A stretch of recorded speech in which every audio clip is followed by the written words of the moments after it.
नमस्कार। मैं आलोक चांटिया अखिल भारतीय अधिकार संगठन की तरफ से आज भारत में लॉकडाउन के 31वें दिन इस बात के लिए अपनी बात रखने की चेष्टा कर रहा हूं कि जब भारत में यह बात निर्धारित हो चुकी है कि 80 करोड़ गरीब हैं और हर तरफ इस बात को लेकर बहुत से प्रश्न उठाए जा रहे हैं कि दो रोटी सुगमता से कैसे मिले, और लोगों की भूख पर जितना विपक्ष और नेता चिंतित हैं और राजनीति का जो चक्रव्यूह भारत में इस कोरोना वायरस संक्रमण के समय दिखाई दे रहा है, उस समय में भारतीय दर्शन, भारतीय धर्म, भारतीय संस्कृति के अनुरूप भारत में संतोषम परम सुखम का एक दर्शन रहा है। और इस बात से कोई इनकार नहीं कर सकता कि भारत के लोग बहुत संतोषी होते हैं और वो उतना भूख से शायद परेशान नहीं है जितनी चिंतित राजनीति के दायरे में आने वाली नेतागिरी है। लेकिन फिर भी मैं आज अखिल भारतीय अधिकार संगठन के माध्यम से एक बहुत ही ऐतिहासिक, जिसमें कल्पना बिल्कुल नहीं है, एक दृष्टांत प्रस्तुत कर रहा हूँ, जिससे हो सकता है कि न सिर्फ राजनीति के लोग प्रभावित हों बल्कि देश की वो तमाम जनता जिसको ऐसा लगता है कि इस कठिन समय में भी उसे सब कुछ नहीं मिल रहा है, वह प्रेरणा पाकर अपने जीवन को एक सही दिशा और सकारात्मक तरफ ले जा सके। बात उस समय की है जब भारत में मुग़ल काल था और हमारे देश में शाहजहाँ का कार्यकाल 1658 में समाप्त हुआ। उस समय में औरंगज़ेब ने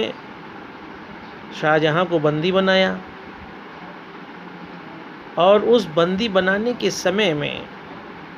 भारत के शासक के रूप में औरंगज़ेब ने शाहजहाँ के सामने एक शर्त रखी, क्योंकि वो आगरा के लाल किले में उनको कैद किया गया था कि आप कोई एक ऐसा अन्न बता सकते हैं जो आपको दिया जाए, आप खाने के लिए पा सकते हैं। शाहजहाँ के पास चावल का भी ऑप्शन था, गेहूं का भी था, दाल का भी था, लेकिन शाहजहाँ जो कि एक शिल्पकार भी था और जिसने बहुत बड़े बड़े स्मारक, ताजमहल, किले बनवाए,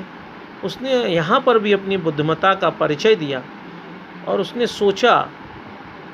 कि और सभी अनाज तो पकाए बिना नहीं खाए जा सकते, लेकिन चना एक ऐसा अन्न है जिसे आप पका कर भी खा सकते हैं, कच्चा भी खा सकते हैं, उबाल कर भी खा सकते हैं, पीस कर भी खा सकते हैं, सत्तू के रूप में भी खा सकते हैं। और इसीलिए शाहजहाँ ने औरंगज़ेब से कहा कि उसे खाने के लिए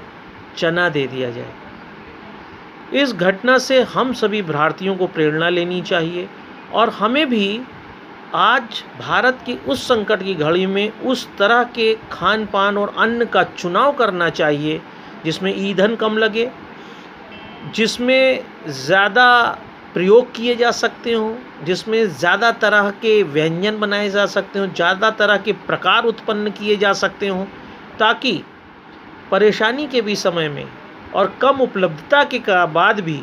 हम एक बेहतरीन जीवन जी पाएँ। क्या हम आज संकट के समय में प्रेरणा लेकर इस चने के दर्शन को अपने जीवन में उतार कर भारत के कोरोना संक्रमण के समय एक बढ़िया उदाहरण प्रस्तुत कर पाएंगे? आइए इसको सोचते हैं और कोशिश करके देखिए कि आप भी शाहजहाँ बनकर देखिए। एक बार ताजमहल तो आप न बनवा पाए हो सकता है, लेकिन शाहजहाँ की इस खसूसियत को, इस